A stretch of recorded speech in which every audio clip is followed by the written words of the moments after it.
ça fait 6 mois qu'on m'harcèle pour que je parle de ce truc. Et vraiment, sous toutes les vidéos depuis des mois et des mois, tout le monde me demande de tester qu'une seule unique chose, la Aintor, qui se trouve directement dans cette boîte. Cette boîte, elle paye pas de mine, comme ça, on dirait les trucs qu'on peut gagner à la fête foraine. Il y a carrément un petit pet sur le carton, etc.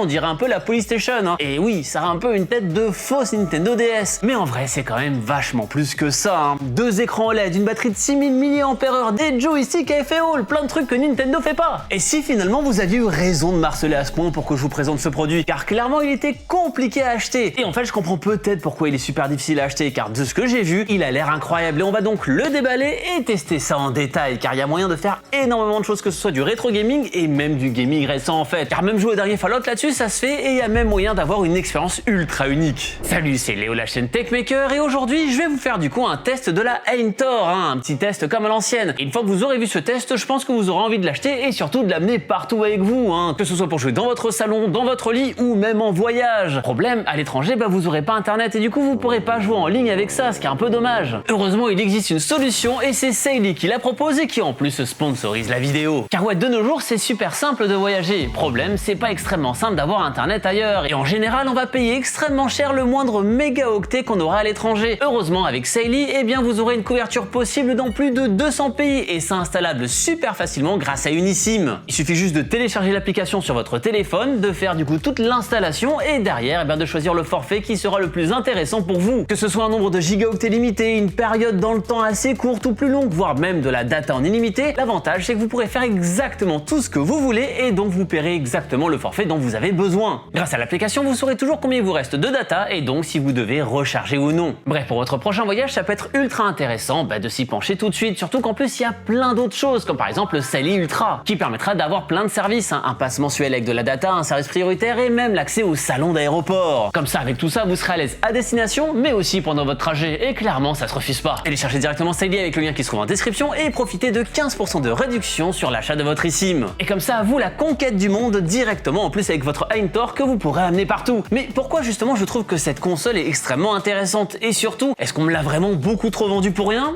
Je suis pas sûr. Il y a donc 4 modèles de cette console, la Aintor Lite, la Aintor Base, la Aintor Pro et la Aintor Max. Et ici, évidemment, on est parti sur la Max. Et bon, on sent que c'était galère à acheter, clairement, on sent qu'ils sont un petit peu dépassés par les événements. Pour vous dire, ça doit faire 2 mois que je l'ai acheté et ça fait donc 2 mois que j'attends cette console. Et le pire, c'est qu'elle n'arrête pas d'augmenter en prix. Alors oui, vous le savez qu'en ce moment, c'est un petit peu compliqué, justement, et que même la Lenovo Legion Go 2 que je vous ai présentée il y a quelques temps et où je vous disais qu'elle coûtait quand même 1500 balles, j'espère que vous l'avez pris à l'époque, car aujourd'hui, elle coûte 2500 balles. La console a pris 1000 balles entre décembre et aujourd'hui. Clairement, fallait acheter un stock de Lenovo Legion Go 2, honnêtement, ça valait plus d'argent que le Bitcoin et vous les revendez à la sauvette. Et donc cette console que j'ai acheté 449 $ dans sa meilleure version, aujourd'hui coûte 489 $ et je pense qu'il faut encore attendre extrêmement longtemps pour pouvoir l'avoir. Il y a aussi 4 coloris et de mon côté, vous allez voir que j'ai pris le coloris un petit peu rétro. On va donc ouvrir cette console. Donc vraiment au niveau du packaging, c'est assez tranquille et donc la voilà, la console juste ici qui fait vraiment Nintendo DS.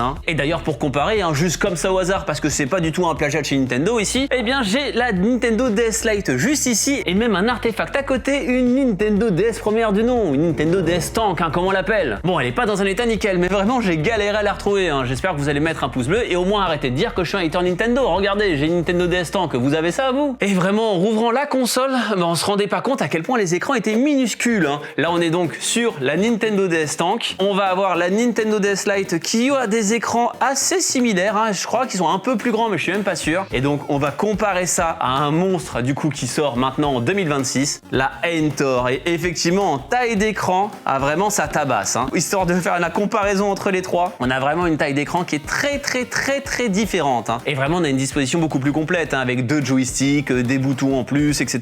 Et même du coup 2 gâchettes alors qu'on en avait qu'une sur les anciennes consoles. Bon, on est en train de comparer l'incomparable, mais au moins ça permet de vous donner un peu une idée d'à quel point on est allé loin. Donc entre du coup la DS Tank et ce qui peut sortir de nos jours. En termes de prise en main, là comme ça en la prenant vraiment en main au début, ça fait très plat. Après j'ai beaucoup l'habitude des consoles un peu plus grosses que la Lego 2, la Steam Deck, etc. Oui, ça sent que c'est une console qui est un peu plus petite, mais en tout cas qui tient vachement plus dans la poche. Mais néanmoins, ça reste quand même assez intéressant. Il y a un petit renfoncement en haut pour justement que ce soit plus agréable. Et donc derrière, on aura tous les boutons et surtout l'écran qui est vraiment grand en haut. On va donc allumer cette console qui se recharge d'ailleurs en USB-C, j'espère qu'elle a un peu de batterie. Oh, les joysticks, c'est spécial, le fait que ce soit très creux autour, c'est vrai que ça donne un look un peu spécial. Ah voilà, ça s'allume. Donc 2 écrans OLED, ça pour le coup, ça fait vraiment plaisir. Hein. Et donc dessus, évidemment, on tourne sur Android. Welcome to Ntor, let's get started. Ok, donc là, du coup, il y a tout le moment où il faut la mettre en route. Hop, bah, j'imagine que c'est tactile. Oui, c'est tactile, donc on va pas s'embêter. C'est vraiment du Android pur et dur. Hein. Comme finalement sur toutes les consoles qu'on a de ce style hein, maintenant. Hein. Que ce soit du coup les Handburning que je vous ai testés, les Mio, etc. C'est vrai que du coup, c'est très souvent ce genre de console. On a le choix entre le Tor Launcher ou le Android Open Source Project Launcher. On va vraiment y aller à l'expérience Tor jusqu'au bout. Et donc voilà, on a la console qui est démarrée. Donc on a vraiment les 2 écrans. On a du coup cette interface Android avec tout ça. Et derrière, par contre, évidemment, va falloir gérer le fait d'installer des jeux nous-mêmes. Ça reste quand même des consoles qui proposent un Android. Mais derrière, c'est votre imagination, vous, qui permettra d'avoir des jeux en plus. Je vais aller un peu m'amuser de mon côté pour voir ce que je peux faire avec. Que ce soit du coup des jeux rétro, des jeux récents et même des jeux qui peuvent profiter vraiment des 2 écrans qu'on a là-dessus. Et on se retrouve d'ici quelques temps, dans 5 secondes pour vous, justement pour que je vous dise un peu tout ce que je pense de cette console. Bon, je comprends le harcèlement, cette console est vraiment unique en son genre, hein, mais bon, elle est clairement pas exempte de défauts. Et surtout que là, on peut pas trop lui excuser beaucoup de choses, car encore une fois, je le rappelle, la console coûte quand même entre 250 et 500 $. On est bien au-dessus de tout ce que j'ai déjà pu vous présenter comme console rétro gaming plus. Genre pour reparler d'Unburny, que je vous avais présenté à l'époque la RG35+. Et bon de nos jours, ils ont sorti maintenant 67 modèles, il y en a partout. Et on peut trouver par exemple une console qui ressemble un peu à une DS, qui est vendue sur leur site à 95 $, ce qui est quand même bien moins que la Ntor. Et c'est quoi qui vaut donc tant le coup dans cette console pour que le prix soit 3 à 5 fois supérieur? C'est que clairement, on n'est pas là à faire des compromis, et notamment niveau puissance, car là-dedans on retrouve quand même un Snapdragon 8 Gen 2, et pas une puce Rockchip je sais pas quoi ultra bizarre. Non, on a une vraie puce de smartphone Android haut de gamme. Pour vous donner une idée, c'est ce qu'on avait dans le Galaxy S23 Ultra quand même. Ouais, c'est clairement pas si vieux, et donc l'intérêt ici, il est double, pouvoir donc jouer à du vieux jeu et du moins vieux jeu. Même si bon, on va pas se mentir, ce qui vous intéresse en premier sur ce genre de console, c'est en général les plus vieux jeux, histoire d'avoir votre dose de copium, et on va donc commencer par ça. Là-dessus, c'est radical, vous faites tout tourner sans problème, de la NES à la Switch en passant par la PSP et la PS2, il y aura aucun problème pour pouvoir jouer à quoi que ce soit grâce à cette puissance folle. Alors bien sûr, tout ça va falloir l'installer vous-même, on est quand même bien sur une console de nerd, et donc va falloir mettre les mains dans le cambouis pour pouvoir faire ce que vous voulez avec. On n'est pas sur une console avec des jeux préinstallés là-dessus, car bon, on flirte dans une sacrée zone grise sur ce genre de console comme d'habitude. Mais bon, tout ça, on le garde pour un peu plus tard. Mais effectivement, ici on voit un autre aspect que la puissance de la console, c'est à quel point les écrans sont vraiment incroyables. L'écran AMOLED du bas fait 3,92 pouces et est tactile, ce qui est déjà sympa, mais la vraie star, c'est le gigantesque écran 16/9 du haut de 6 pouces tactile aussi, et c'est en 1080p et surtout en 120 Hz. Et bon c'est du bonbon pour les yeux si vous avez des jeux qui peuvent supporter ce taux de rafraîchissement. Bon, c'est clair que ce sera pas sur du jeu rétro qu'on profitera de ce 120 Hz, donc on garde ça aussi de côté pour plus tard. Mais eux profiteront quand même de la dalle AMOLED, et surtout beaucoup plus d'une certaine chose, et bien de ce fameux écran du bas. Car en effet, vous pouvez donc utiliser les 2 écrans comme bon vous semble, mais ce qui vient tout de suite à l'esprit, c'est de pouvoir jouer donc à des jeux de Nintendo DS et Nintendo 3DS dans les conditions de l'époque, et ça avec les 2 écrans fonctionnels. Et bon vous n'aurez jamais vu vos jeux aussi beaux que sur cette console, Clairement, c'est le point fort de cette dernière, et c'est que c'est la console parfaite pour pouvoir jouer à ces jeux-là en 2026. Mais c'est ce qui crée malheureusement aussi beaucoup des points faibles derrière de cette console, c'est que du coup on est obligé de se taper un 2e écran pour tous les autres jeux alors qu'il est pas très utile. Effectivement, si vous jouez à d'autres jeux que des jeux de ces 2 consoles, vous n'aurez besoin que de l'écran du haut, et donc l'écran du bas deviendra un peu inutile. Ou alors pour afficher les graphiques de performance par exemple, ou alors mieux pour pouvoir regarder des vidéos YouTube pendant que vous jouez à côté. Et comme ça c'est bon, c'est parti pour le doom scroll pendant le farm de Shiny sur Pokémon Verfeuille. Oui bon écoutez, c'est la testicrucification de la société, moi j'y peux rien, mais au moins y a moyen de profiter de tout ça avec. Et on peut se dire que cette console vous permet de faire ça justement, et ça peut possiblement un peu vous sevrer finalement. Un mal pour un bien. Cette ergonomie à la DS pose déjà ce premier problème, dira-t-on, mais on pose quand même un second un peu plus grand, c'est que du coup je trouve pas l'ergonomie des touches folles. En effet, à cause de ce système d'écran du coup qui doit se renfermer sur lui-même, on peut pas avoir des joysticks qui sortent vraiment, ce qui crée donc ce creux pour les 2 joysticks.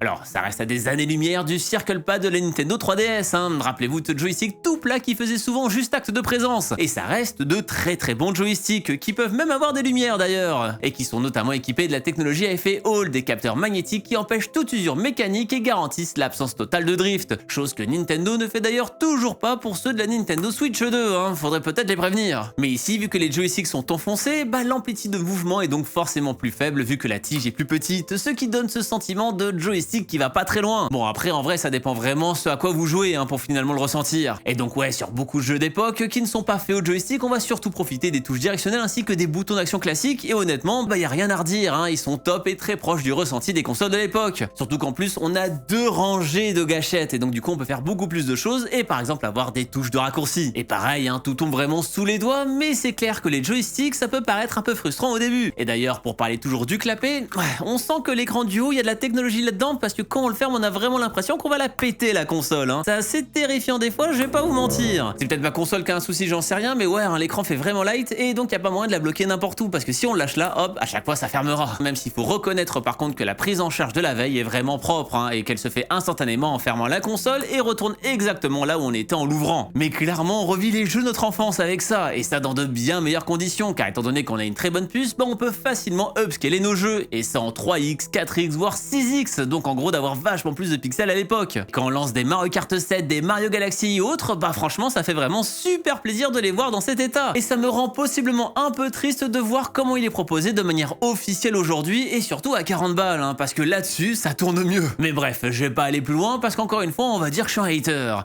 Mais pour moi, là où toute cette dernière console brille par rapport à toutes les consoles qui sont normalement sur ce secteur, c'est sur le One More Thing qu'on a là-dessus, les jeux PC. Car oui, vu qu'on a des vrais joysticks 3D, 2 lignes de gâchettes et tout le tintouin ainsi qu'enfin de la vraie puissance, c'est possible. Et donc c'est bien le moment de s'y mettre, non? Et justement ici, ça profite de quelque chose dont je vous ai parlé très récemment, de l'expansion de vos bibliothèques Steam, Epic, GOG et consorts sur vos smartphones. Et oui, rappelez-vous de Game Hub sur le Red Magic 11 que je vous avais montré pour pouvoir jouer à GTA 5 Pépouze sur votre smartphone. Là, vu qu'on est sur un Android comme sur un smartphone, finalement c'est quelque chose qu'il est tout à fait possible de faire. Et comme je vous disais à l'époque, ce segment de pouvoir émuler des jeux PC sur Android était en plein essor, et ça a clairement pas traîné, car ça a énormément évolué en quelques mois. Si vous n'avez pas vu ma vidéo à l'époque, je vous disais que celui qu'on voyait le plus souvent c'était Game Hub, mais actuellement celui qui écrase tout c'est Game Native, qui est bien plus opti, bien plus léger et surtout ultra plug and play. C'était déjà assez simple en vrai Game Hub, mais alors là c'est vraiment pour les bébés, tellement c'est simple. On se connecte à ses comptes, on installe un jeu et paf on joue au jeu, et voilà, ça marche nickel. Tout est reconnu directement et à vous votre bibliothèque de 2000 jeux Steam en direct.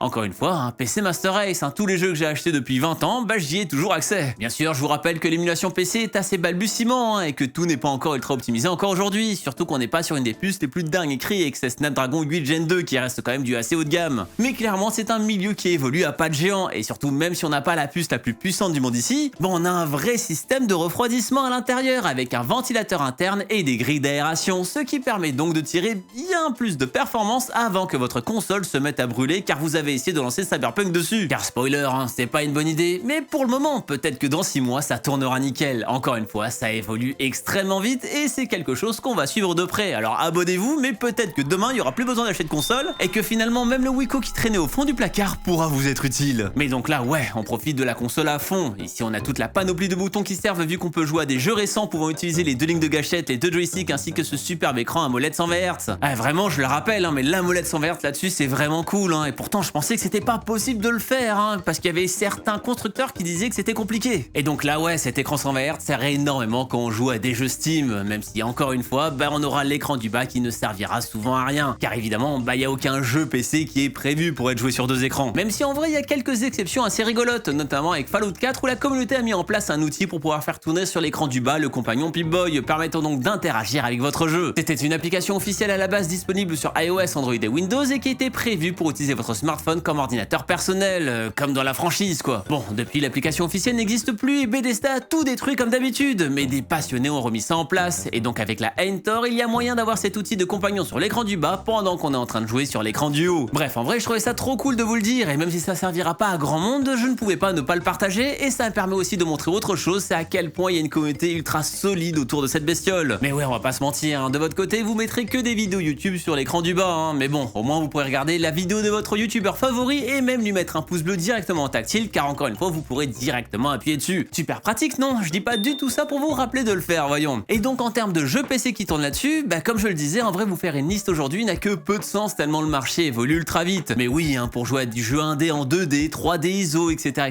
franchement c'est super propre. Et là où ça va clairement plus tousser, c'est sur les grosses productions. Mais bon bah c'est assez logique. Et finalement pour la batterie, bah c'est assez pareil, hein. Ça va prendre beaucoup plus de batterie pour des jeux beaucoup plus gourmands et moins pour des jeux moins gourmands. Et quand on regarde des stats un peu à droite à gauche, on peut voir que ça peut prendre 5% pour une heure pour des vieilles consoles et 14 à 15% pour la même heure justement sur des consoles plus récentes. Encore une fois, ça va dépendre des usages, mais il faut se rappeler qu'il y a quand même 6000 mAh là-dedans. Et donc normalement, ça devrait pas être trop problématique et vous devriez pouvoir jouer avec sans devoir la recharger toutes les 2 secondes. Maintenant, si vous voulez jouer à des jeux beaucoup plus lourds avec ça, bah ça reste encore une fois un Android. Et donc si vous avez vu encore une autre vidéo de ma personne, oui je sais, je parle vraiment au vrai qui n'arrête jamais d'apprendre ici avec cette vidéo, on dirait un vrai quiz, et bien vous savez que du coup vous pouvez faire aussi tourner autre chose là-dessus, et bien un certain Moonlight, et même Artemis finalement, ces outils permettant de faire du remote streaming d'un de vos ordinateurs fixes là-dessus. Et encore une fois, c'est un monde qui évolue extrêmement vite et qui gagne énormément en stabilité avec le temps. Rappelez-vous de ma vidéo que je vous avais fait à l'époque, hein, où je vous présentais la solution et qui était vraiment dans ses balbutiements, et où je vous parlais de ce système que j'utilisais et que j'utilise toujours aujourd'hui pour pouvoir stream mon PC de travail qui est juste là avec sa RTX 5090 directement via le réseau sur mon téléviseur. Et bien aujourd'hui j'utilise encore tous les jours et ça marche encore mieux. Pour vous dire, en ce moment je me fais même Nier Automata, hein, le jeu qui m'a fait perdre de 5 points au Red Bull GeoGamers. Ouais, la play est encore ouverte et maintenant bah ça fonctionne en 4K 120 en HDR et en son surround 7.1.4. Bref, j'ai vraiment la configuration parfaite, hein. Et donc concrètement, bah ma RTX 5090, je pourrais tout autant la stream ultra facilement sur cette console là et donc faire du stream en 1080p 120 Hz sans aucun problème. Et je pourrais même aussi utiliser les services de cloud gaming d'ailleurs là-dessus. Et finalement même faire tout ça sur mon téléviseur, hein, vu qu'on peut évidemment y brancher un câble USB-C qui retransmettra l'image. Et donc pouvoir jouer avec ce même principe mais sur un écran beaucoup plus grand et ça jusqu'en 4K 60 en choisissant directement tout ça dans les options. Mais voilà, c'est ça qu'il faut se dire avec cette console, c'est qu'elle est extrêmement ouverte et qu'on peut tout faire avec. Et c'est pour ça que les gens l'adorent. Et rien que pour ça, bah, c'est un vrai produit qui fait réellement évoluer l'industrie dans le bon sens et c'est pour ça que c'est important d'en parler. Et vraiment, hein, je vous dis ça en toute sincérité, hein, je touche pas un copec là-dessus. Car ouais, malheureusement, je suis obligé de le préciser à chaque fois, hein, parce que dès que je dis du bien d'un produit, c'est parce que je suis un vendu. Mais dites-vous que je peux même pas toucher de l'affiliation là-dessus sur des achats car il y a même pas de programme d'affiliation. Finalement, c'est vraiment tout comme le Steam Deck, même sur ses détails. Mais comme toujours, je serai toujours là à vous recommander ce que je trouve le mieux, même si ça va pas dans mon intérêt, et même si ça peut ne pas plaire à certaines communautés. Mais bon, tant pis, je troquerai jamais ça. Mais ouais, vraiment, il faut partager ce genre de trouvailles car c'est ça qui permet de faire avancer le jeu vidéo. Et donc, bah vous, si elle vous intéresse cette console, sur quelle version partir alors sur les 4 proposées? Car c'est vrai que niveau prix, hein, ça va du simple au double. Clairement, je vous dirais quand même d'éviter le modèle Lite, hein, pour une bonne raison, car la puce à l'intérieur est vraiment différente, vu qu'on a ici à la place un Snapdragon 865, et donc même si on a toujours les superbes écrans et l'ergonomie de la console, bah là pour faire autre chose que de l'émulation, ça peut vite devenir compliqué. Entre les modèles base, pro et max, ce qui change ça va être le stockage ainsi que la mémoire vive, stockage que vous pouvez agrandir via d'ailleurs une carte SD, hein, j'ai oublié de le mentionner. Et donc ouais, la puce elle de son côté reste la même, ce Snapdragon 8 Gen 2, et donc vous aurez sensiblement la même expérience. Ça va surtout taper sur des jeux plus lourds qui auront besoin de plus de mémoire vive, donc bon bah si vous voulez vraiment lancer des gros trucs 3D comme un Zelda Tears of the Kingdom ou des jeux Steam un peu plus violents comme un GTA 5, faudra peut-être se raviser et partir sur le modèle Pro voire le modèle Max comme ici. Mais bon, honnêtement, je pense que la Ntor base peut répondre à beaucoup de besoins et à 320 $, je trouve que c'est le bon compromis. Car ouais, à part la mémoire vive et le stockage, vous aurez tout pareil, hein, les mêmes écrans, la même batterie, la même puce. Honnêtement, c'est le bon deal et peut-être que ça vaut pas le coup de mettre 50% de plus dans le prix juste pour avoir un peu plus de mémoire, à moins que vous ayez vraiment un usage très spécifique. Maintenant,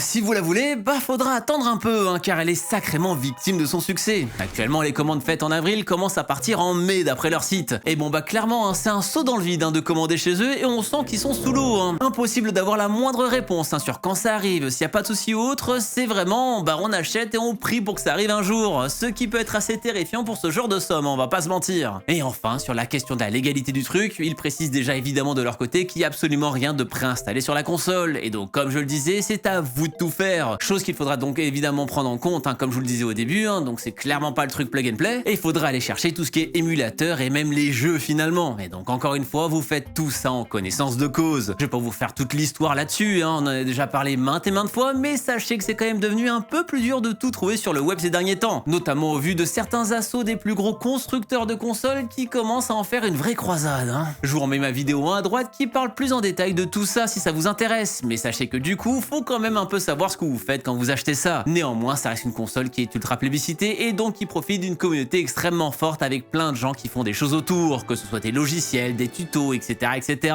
Par exemple, Retro Game Corps a sorti une vidéo de 2 heures spécialement pour le setup de cette console et montrant chaque étape de manière ultra concise. Franchement, c'est une superbe vidéo à regarder une fois que vous recevez votre console et comme ça vous pouvez vraiment l'optimiser comme il faut. Mais oui, entre des interfaces comme Cocoon, des communautés qui mettent à jour des game hubs, des game natives et tout le tintouin, on est clairement sur une sphère remplie de passionnés et clairement, c'est pas une console qui mourra demain. Si vous voulez des effets comme du CRT, des écrans d'époque, des gens ont mis ça en place. Si vous voulez des accessoires autour comme par exemple une meilleure maniabilité, il y a aussi d'autres gens qui ont mis ça en place et même des fichiers d'impression 3D. Bref, il y a une communauté extrêmement forte et la dernière fois que j'avais vu un truc aussi puissant, c'était celle autour du Steam Deck à son lancement, pour vous dire. Mais ouais, avec tout ça, vous l'avez compris, c'est un objet extrêmement cool, mais du coup, qui n'est absolument pas fait pour moi. Le combo d'avoir un deuxième écran souvent inutile, le fait d'être coincé sur un Android qui n'aura pas la même versatilité qu'une console sous SteamOS, ou en tout cas pas avant que ça se démocratise un petit peu plus Game Native et Game Hub, je préfère rester sur d'autres systèmes, comme par exemple un Steam Deck qui peut se trouver finalement aux mêmes ordres de prix. Enfin, quand il est achetable, bien sûr, car maintenant il est en rupture de stock absolument tout le temps, et je suis pas sûr qu'on reverra des Steam Deck à 400 balles avant un grand moment. Néanmoins, si vous tenez vraiment à avoir une console à 2 écrans et ce mood de Nintendo DS, ouais, c'est ce qu'on a fait de mieux dans le monde moderne, tout simplement. Clairement, là, c'est juste une histoire de goût, Personnellement, je préfère avoir une plus grosse console avec moi que je transporte dans un sac à dos, et donc elle ne remplacera clairement pas ma Lenovo Legion Go 2 ici. Mais si vous préférez quelque chose de plus compact qui peut rentrer dans votre poche et qui est beaucoup plus léger, oui, ça vraiment, c'est la meilleure console à avoir. Et donc vous, est-ce qu'elle est à votre goût justement? Si ça se trouve, vous faites partie de mes harceleurs qui l'ont depuis une longue période et donc vous avez aussi quelque chose à en dire. Je vous laisse me dire tout ça dans les commentaires, écoutez. Et d'ailleurs, franchement, intéressez-vous à l'émulation PC sur smartphone parce que c'est vraiment une révolution silencieuse tout ça. Je vous invite donc à cliquer sur la vidéo qui vient d'apparaître à côté de moi pour voir ça et peut-être que votre smartphone actuel peut être aussi puissant qu'un PC moderne. Et d'ici la prochaine fois qu'on se voit, n'arrêtez jamais d'apprendre. Salut!